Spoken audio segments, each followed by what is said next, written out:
The Old Clock Shop. Supplementary Reader, NCERT Text, CBSE, Class 6. The Old Clock Shop. It is Christmas Eve and closing time for shop. Ray's old clock shop is still open. Two shoppers call on at this late hour. So this is a story of an old clock shop, and it is a Christmas Eve, and the shop is going to close, but it is late night, and Ray's old clock shop is still open. By that time, two shoppers call at that late hour. So here the story begins. Christmas Eve had arrived. At last minute, shopper were going home. A thick white sheet of snow lay over Salt Lake City. So as it was snowing, it was last minute for the shoppers to shop, as it is in the Salt Lake City, USA. Yet the lights were still burning in the old clock shop, as Ray, its old deaf owner, worked on the clock he had sold that day. So still the old clock shop was open. The light was still working, though it was snowing heavily. Its old deaf owner, the owner over there was old as well as deaf, was working on the clock he had sold that day. So this is the story which begins.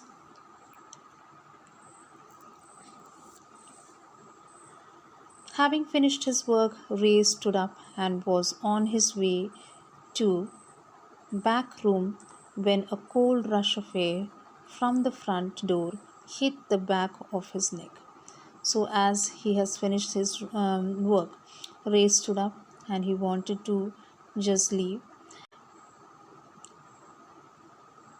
From the back, a cold rush air came and it hit the door from the back of his neck. He turned to meet a last minute shopper, but his old wise eyes told him that this was not a shopper. So what happened? He saw a shopper there, and his old eyes, though he saw the shopper, but his old eyes, experienced eyes, said that it was not a shopper, it was someone else. He saw the two men, one of his 20s, the other close to 50. So there were two men, one was 20s and other was 50. The younger man remained at the door. The older man approached the counter with no sign of friendliness in his eyes. So he came inside, one person came inside, the older man came inside, and the younger one was there on the door. Ray was able to hide his growing fear as he slowly pushed a notepad and a pencil across the counter. So as he was deaf and he was dumb also, that's why what he did, he just pushed forward his notepad and pencil across the counter, and he just wanted to hide his fear. He smiled at the unfriendly face, then pointed to his ears and shook his head from side to side. So what happened? He just smiled and he pointed to his ears and he shook his head, that showing that he was not able to hear. A quick look of surprise changed the man's face as he studied the notepad, then turned and said something to his friend. So there was a change in expression, and he studied this particular person. After looking at the notepad, then he turned back to the person who was standing over there on the door, and he said something to him. Ray used the chance to look closely at the man. By that time, the Ray just wanted to look closely to the man, paying attention to the shape of the gun and a restless hand in the man's right coat pockets. So he just paid attention to the gun and his restless hands, and which was there in his right coat pocket. Anger boiled within him, so he was getting also angry, but it was kept down by an inner voice that said, "Be still." So there was an inner voice which said that you be still, you don't show your anger. He wrote on the notepad, "May I help you?" Then Ray said, wrote on the notepad, "May I help you?" For the first time, the older man looked directly at Ray and smiled. It was the first time that the old man looked at this particular person and smiled.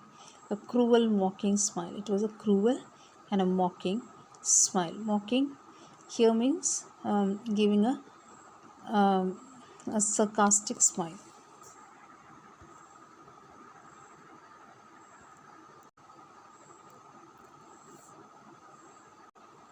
And it remained at the door, and they both understood why he was there and why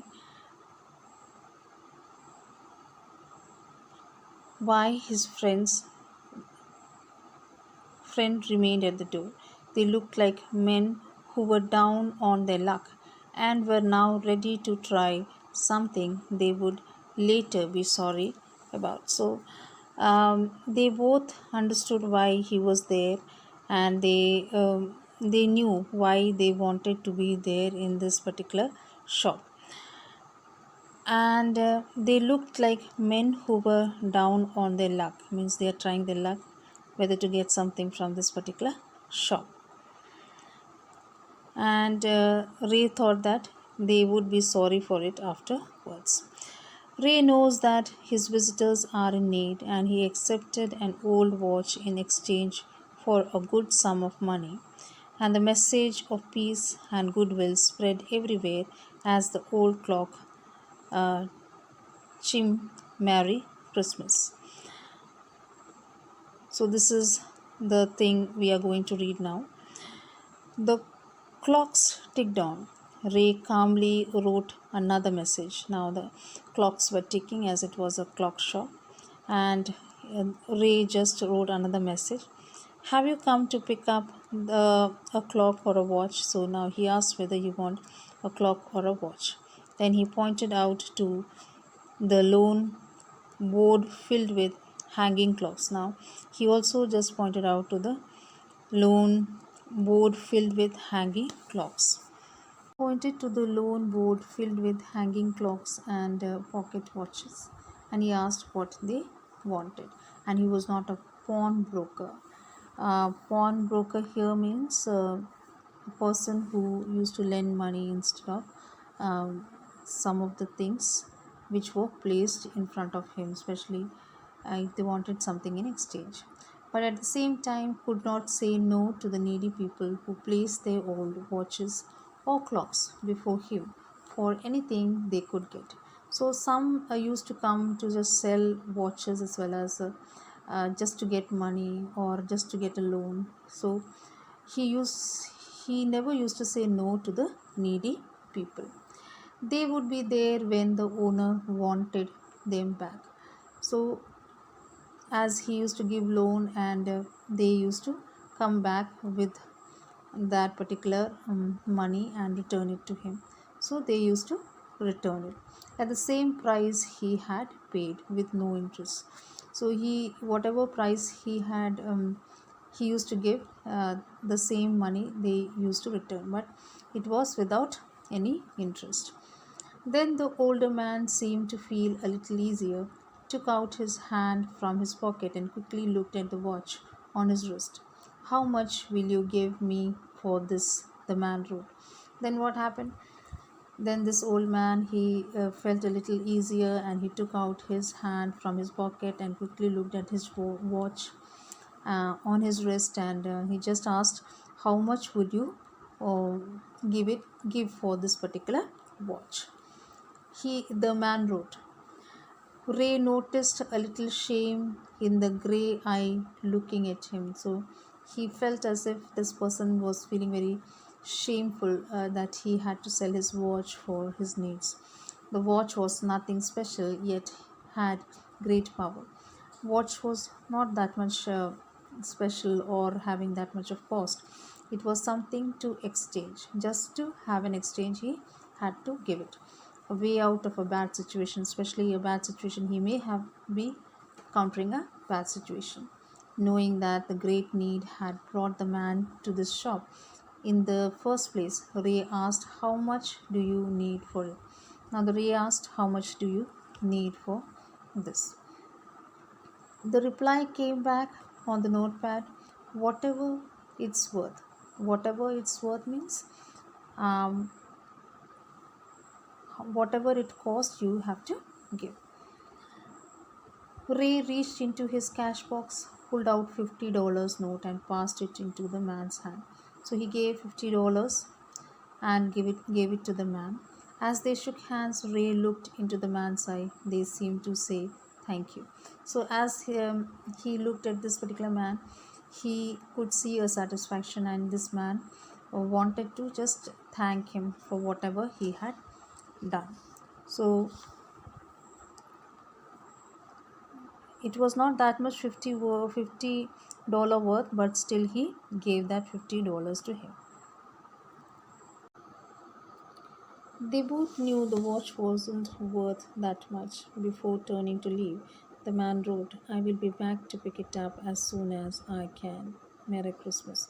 So they both knew that it was not that much cost of $50, but still this particular man thanked Ray for what he had given, and he said that I will come back to take this watch back. Merry Christmas.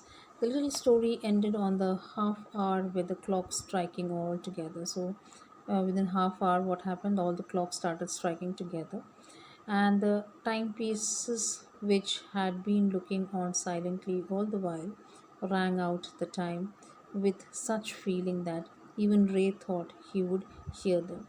So there was a type of silence and a type of thankfulness and a feeling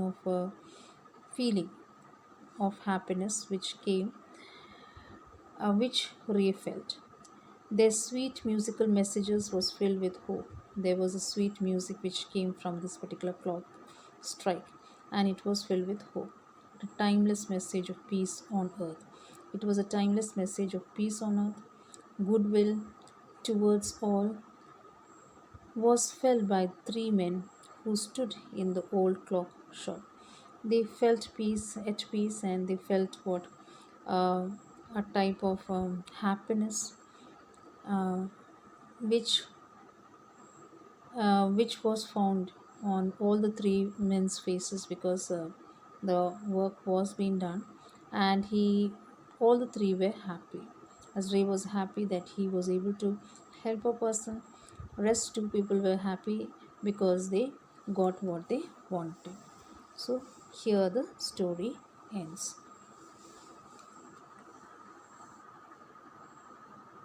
Now coming to the question answers of this lesson.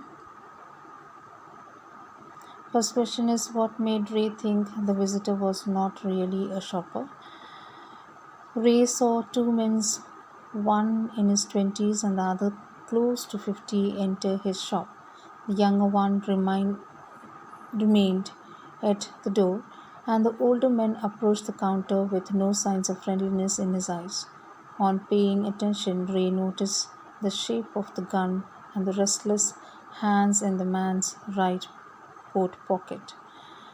This made Ray think that the visitor was not really a shopper. Now, coming to the next question, why do you think he had come to the shop?